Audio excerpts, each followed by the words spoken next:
Un proche du Palais national et un chef de gang est arrêté et transféré vers les États-Unis.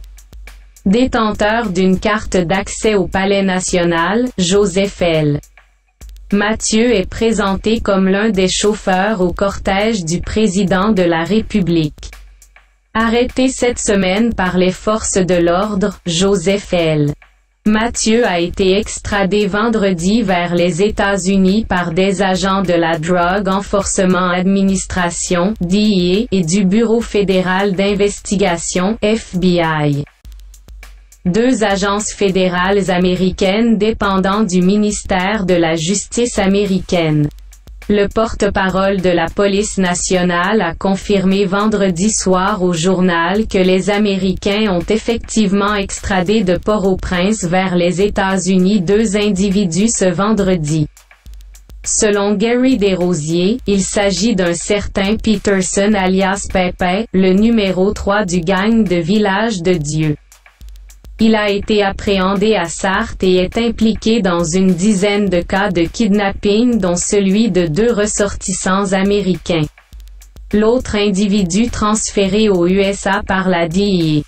Selon le porte-parole de la PNH, est un Américain d'origine haïtienne recherché par la justice américaine pour trafic de drogue connu aux États-Unis sous le nom de Mathieu Lisner. Il fonctionne en Haïti sous le nom de Joseph L. Mathieu, a précisé Gary Desrosiers qui a préféré parler de transfert vers les États-Unis de ces deux individus au lieu d'extradition. Silence total du côté du Palais national sur ce dossier. Cependant, des photos circulant sur les réseaux sociaux montrent Joseph L. Mathieu et un autre individu, Turson Benjamin. Menottes au poignet, en train d'être embarqué à bord d'un avion par plusieurs agents de la DEA et du FBI.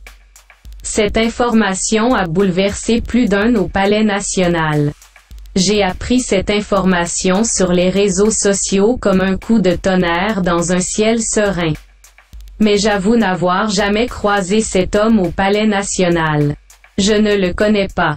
A confié au Nouvelliste une source proche de Jovenel Moïse qui devait se rendre au Cap-Haïtien ce week-end. Interrogé pour savoir si la présidence comptait apporter des clarifications sur cette affaire. Notre contact auprès de la présidence a indiqué que le secrétaire général du Palais national devait publier un communiqué sur le dossier. Le ministre de la Justice et de la Sécurité publique contacté par le Nouvelliste vendredi soir sur ce dossier a dit ne pas être au courant des transferts de prisonniers. Je ne suis pas au courant, a affirmé de façon laconique M. Rockefeller Vincent.